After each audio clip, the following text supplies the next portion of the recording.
Yasin break के बाद खुशामदीद।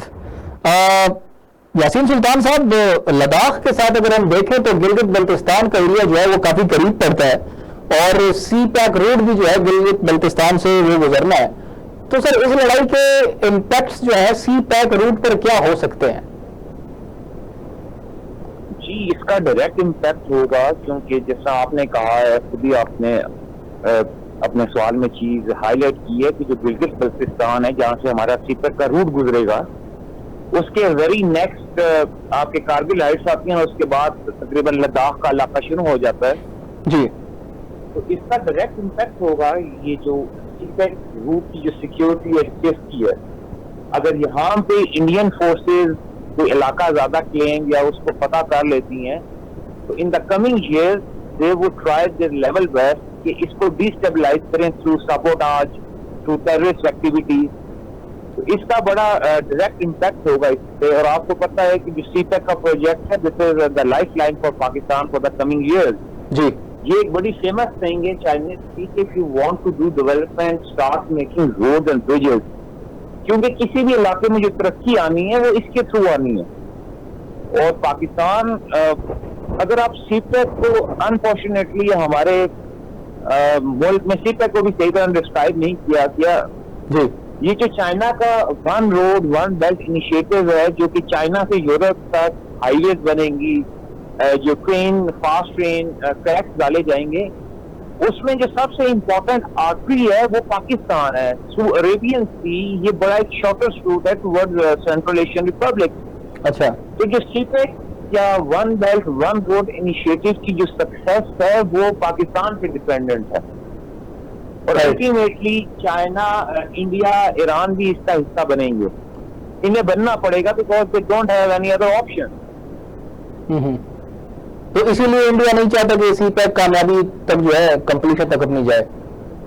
Obviously Pakistan इसको गेम चेंजर कहा जाता है। तो गेम चेंजर इसलिए कहा जाता है कि अगर आप सी पैक प्रोजेक्ट्स को देखेंगे, ये जो पूरा प्रोग्राम है, it will take 10 to 15 years to materialise. इसके जो आपको समरात मिलेंगे वो 5, 10, 15 साल स्टेप बाय स्टेप आपको फील होगा कि पाकिस्तान की इकोनॉमी इंप्रूव हो रही है जी। तो obviously this is the first step. जिससे मैंने आपको चाइना की एग्जांपल दी है कि चाइना पहले एक इकोनॉमिक पावर बना है और अब जाके वो अपनी मिलिट्री को स्ट्रॉन्ग कर रहे हैं, but at the regional level. First of all वो रीजनल पावर बनेंगे तो उनका नेक्स्ट गोल होगा कि वो सुपर पावर बनेंगे। अगर आप मिलिट्री पावर देखें तो still China and United states of America they doesn't have any comparison. उनका कंपैरिजन क्यों नहीं है? Why they don't have a comparison? China के 2 या 3 एयरक्राफ्ट कैरियर है, अमेरिका के 17-18 एयरक्राफ्ट कैरियर है। दुनिया के हर मुल्क में उनकी तकरीबन 400 से ज्यादा बेसिस है उनकी। अच्छा यासीन सुल्तान साहब, एक सवाल मैं और करना चाहूंगा, वो ये कि इंडियन आर्म फोर्सेस का आपने बताया कि वो कितनी बड़ी कसीर तादाद में जो है आर्म जो है वो खरीदते हैं, उनका ठीक ठाक बजट जो है वो दिया जाता है आर्म्स के लिए वो खरीदने के लिए और ट्रेनिंग्स के लिए, लेकिन उसके बावजूद भी उनको जो है लद्दाख के मैदान में और कई मैदानों पर शिकस्त का सामना होता है। ये क्या वजह है? Again you have asked a very important question. अगर आप इंडिया की आर्म फोर्सेस की ओरिएंटेशन देखें, उनके अगर आप कोई मेजर अचीवमेंट्स पढ़ें तो उनके जितने जर्नैल हैं वो ये हमेशा कहते हैं कि हमने कश्मीर में टेररिस्ट ऑपरेशन किए। भाई किसी भी मुल्क की फौज की जो प्रोफेशनलिज्म है उसको गेज करने के लिए कोई मिलिट्री एक्सरसाइजेज होती हैं, कोई मिलिट्री अचीवमेंट्स होती हैं, कोई रिसर्च एंड डेवलपमेंट होती है। इंडिया आज तक इंडिजिनस तौर पे पाकिस्तान के मुकाबले में बहुत कम चीजें उसने बनाई हैं। मोर ओवर उनकी जो डिफेंस एस्टेब्लिशमेंट है उसका जो प्रोक्योरमेंट, वेपन प्रोक्योरमेंट का जो प्रोसेस है वो बड़ा स्लो और बड़ा मुश्किल है। ये जो रफाल तैयारी अभी खरीदे गए हैं इसके लिए 10 से 15 साल का उन्होंने एक वक्त गुजारा है, बड़े इश्यूज हुए। मोर ओवर उन्होंने हमेशा पाकिस्तान को ये थ्रेट समझा है। ये तो अभी जाके उन्होंने कहा है कि we have a two front threat, लेकिन अनफॉर्चुनेटली उन्होंने चाइना के अगेंस्ट कभी कोई प्रिपरेशन ही नहीं की, जिसकी मैंने आपको शुरू में एग्जांपल दी है कि चाइना ने जो कुछ लद्दाख में किया है इसके पीछे 4 साल की मेहनत है। डॉक्टर इशू के बाद उन्होंने एक प्रॉपर हैबिटेट बनाई। हैबिटेट से मुराद ये होता है वहाँ फौजी लेकर आए, उन्हें बताया कि ठंडे मौसम में आपने जंग किस तरह लड़नी है, आपने रहना किस तरह है, उनके लिए अकोमोडेशन बनाई। ये एक बड़ी टेक्निकल बात है कि अगर आपके प्रोग्राम में इन फ्यूचर अगर आप कोई आर्म फोर्सेस के रिटायर्ड जनरल या कोई ऑफिसर उनसे अगर आप पूछें, ये टर्मिनोलॉजी होती है कैलिब्रेशन ऑफ वेपन। ठीक है। तो आपका अगर लाहौर या मुल्तान के अंदर एक आपकी जो तोप है वो जो फायर कर रही है, जब आप उससे सेक्शन लेकर जाएंगे तो उसका गोला ज्यादा दूर नहीं जाएगा, कम दूर जाएगा, क्योंकि मौसम बहुत ठंडा है। इसके अंदर और फिजिक्स के जो रूल है वो अप्लाई होते हैं जी। तो ये एक दिन में आप नीचे से फिर एक टर्मिनोलॉजी होती है एक्लेमेटाइजेशन। इसका मतलब ये है कि जब सियाचिन एक फौजी जाएगा तो पहले उसे सियाचिन के करीब एक कम ठंडे इलाके में रखा जाएगा, बिल्कुल। उसके बाद उसको वहां लेके जाएंगे। तो इंडिया ने ये चीजें नहीं की, they lack that level of professionalism. सही, मतलब इसीलिए ये शिकस्त का बाइस बनी जी। ये चीज उनके शिकस्त का बाइस बनी, क्योंकि उनको तो आदत है कश्मीरियों में रहते कश्मीरियों को कभी भी जाके किसी भी तरह जो है बैलेट गन से फायर करना या डंडे बरसाना। और यहाँ पर चाइनीज फोर्सेस थी जो कि पहले से जो है वेल इक्विप्ड थी और वेल ट्रेन्ड थी।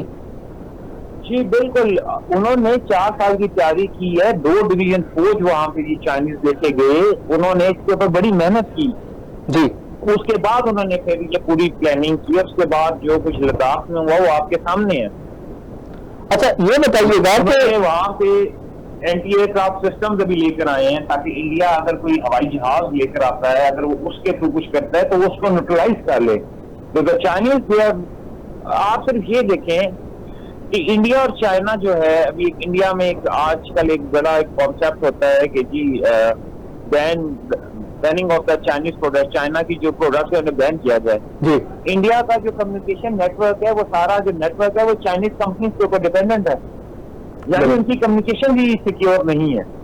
अगर जंग होती है तो उनकी कम्युनिकेशन है वो न्यूट्रलाइज हो जाएंगी। जो चाइनीज है उन्हें पता है कि ये क्या कर रहे हैं, इंडिया की क्या प्लानिंग क्या है। यस बिल्कुल। नहीं तो क्या वो इस तरह की जो है टेक्निकल हेल्प की तवक्को अमेरिका, क्या उनको अमेरिका से तवक्को कर रहे हैं इंडियंस इस वक्त, क्योंकि चाइना के साथ तो उनके हालात खराब है। एक चीज है वो हम उसको बीच में आई कुडंट हाईलाइट, ये आपकी जो जंगी जो हिकमत अमली होती है, इसको आप बनाते हैं, इसको जांचते हैं, इसको परखते हैं और उसको प्रैक्टिस में लेकर आते हैं। ये इंडिया की आर्म फोर्सेस का जो कंपैरिजन अगर आप चाइना के साथ करते हैं और जो उनकी शॉर्ट कमिंग है वो 1 या 2 दिन में सही नहीं होंगी, इसके लिए साल लगते हैं। जिस तरह पाकिस्तान में एयर वेपन कॉम्प्लेक्स है कामरा में, पाकिस्तान ऑर्डिनेंस फैक्ट्रीज हैं, ये पिछले 20, 30, 40 साल से रिसर्च एंड डेवलपमेंट कर रहे हैं, उसके बाद जाके ये उस लेवल पे पहुंचे हैं कि ये इंडिजिनियस तौर पे ये चीजें खुद बना रहे हैं। तो उसके लिए India it's a big economy, वो वेपन्स खरीद रहे हैं। अभी मैंने आपको जस्ट एग्जांपल दी है कि पिछले 2 से 3 महीनों में उन्होंने तकरीबन $5 बिलियन के डिफेंस एग्रीमेंट साइन किए हैं। अभी उनकी literally they are in the war with China. इस वक्त चाइना से जंग हो रही है तो उन्होंने 70 या 72 हजार असॉल्ट वेपन्स या असॉल्ट राइफल, जिसे 6 कहते हैं, अमेरिका बनाता है, वो उन्होंने अभी बाय किए हैं। जो मुल्क जंग के दौरान असला खरीद रहा है तो उस मुल्क की क्या प्लानिंग की है या होगी इन द फ्यूचर। राइट। और एक आखिरी सवाल कि आप क्या समझते हैं, क्या इंडिया एज ए पपेट इस्तेमाल हो रहा है यूनाइटेड स्टेट के हाथों?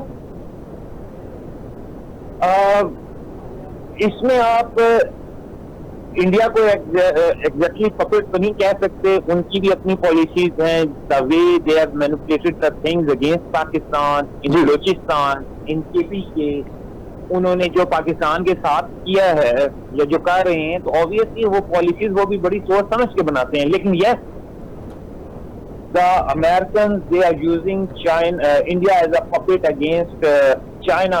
तो ये तो इंडियन पॉलिसी मेकर्स को खुद सोचना चाहिए, वो कॉपरेशन करेंगे चाइना के साथ या कंपटीशन करेंगे। पहले वो कहते थे कि पीसफुल कोएग्जिस्टेंस होनी चाहिए, वी आर फ्रेंड्स, लेकिन अभी आप उनकी पॉलिसीज देखते हैं, जो स्ट्रेटेजिक उन्होंने पार्टनरशिप साइन की है कि आपस में ये एक दूसरे की जो कम्युनिकेशन इंस्टॉलेशंस हैं वो यूज कर सकते हैं, एयर बेसेस यूज कर सकते हैं। तो the things they are very clear in front of us कि जो इंडिया है वो अमेरिका का एक अलाय बन चुका है against China. Right, Yasin Sultan साहब बहुत शुक्रिया आपका, we had a very great and fruitful discussion. आपने अपना वक्त दिया, बहुत शुक्रिया। नाजरीन, यासीन सुल्तान साहब ने बहुत ही जबरदस्त किस्म से जो है एक्सप्लेन किया, और आखिर में उनका भी यही कहना था कि Indian policy, no doubt India अपनी पॉलिसीज बनाता रहा है, लेकिन वो अपनी पॉलिसी मेकिंग में काफी हद तक फेलियर रहा है। उसकी एक मिसाल उन्होंने ये दी कि यार लद्दाख में जब चाइनीज फोर्सेस आई तो वो ये नहीं कि यार रात को फैसला किया कि सुबह हमने लद्दाख में जो है ना एंटर होना है और इंडियंस का जो है ना उनकी पिटाई करनी है। अगर इंडियंस को उन्होंने पकड़ पकड़ के जूते मारे हैं और घोंसे मुक्के मारे हैं, तो उसकी सबसे बड़ी वजह यह थी कि they were well prepared. Chinese forces जो है उन्होंने अपनी फोर्सेस को पहले उस इलाके के करीब रखा ताकि वो उस एनवायरमेंट से फेमिलियर हो सके, वो उस, और जिस तरह उन्होंने बताया कि हर वेपन की जो रेंज है वो भी डिपेंड कर दी आपके एनवायरमेंट के ऊपर, और वेल इक्विप्ड थे, वेल ट्रेन्ड थे। उसके बाद उन्होंने जाकर जो है हमला किया। लेकिन दूसरी तरफ अगर इंडियंस को हम देखें तो जंग मुसल्लत होने के बाद जो है उन्होंने पैसे बाहर निकाले और अब हथियार खरीद रहे हैं, बंदे ट्रेंड कर रहे हैं। तो ये जो है एक क्लियरली जो है एक चीज दिखाता है जो कि अनप्रोफेशनलिज्म जो है इंडियन फोर्सेस की और इंडियन गवर्नमेंट की दिखाता है कि वो कितने अनप्रोफेशनल लोग हैं और किस तरीके से जो है इन चीजों को वो टैकल करते हैं, जो कि हालांकि जो कि काफी बड़े हद तक उनकी इकोनॉमी पर, उनकी सिक्योरिटी पर जो है असरअंदाज होती है। नाज़रीन, अगले प्रोग्राम तक के लिए इजाजत दीजिएगा। अल्लाह हाफिज। पाकिस्तान जिंदाबाद।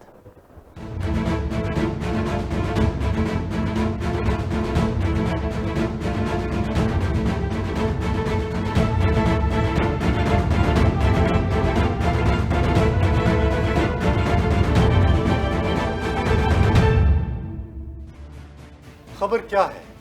क्या खबर हकाइक को तोड़ मरोड़ कर पेश करना है या महज सच्चाई के साथ बयान करना है? क्या सनसनी खबरियत पर मबनी हो सकती है? क्या खबर डेस्क पर बैठकर बन सकती है? क्या खबर महज इंफरादियत पर मबनी होती है या इंफॉर्मेशन भी खबर होती है? क्या खबर दर दर ख्वारी और भटकने से हासिल होती है? क्या खबर रिसर्च, इन्वेस्टिगेशन और खोज का समर होती है? क्या खबर माइक उठाकर इंटरव्यू करने से मिलती है? खबर सच को पेश करने का एक सफर है। खबर मसाइल की निशानदही का नाम है या मसाइल के हल के लिए पैदा की जाने वाली अवेयरनेस? क्या खबर हैवानों से निकलती है या कहवाखानों से? खबर एक सलीका है जिसके जरिए हम बताते हैं कि हकायक कहाँ छुपे बैठे हैं।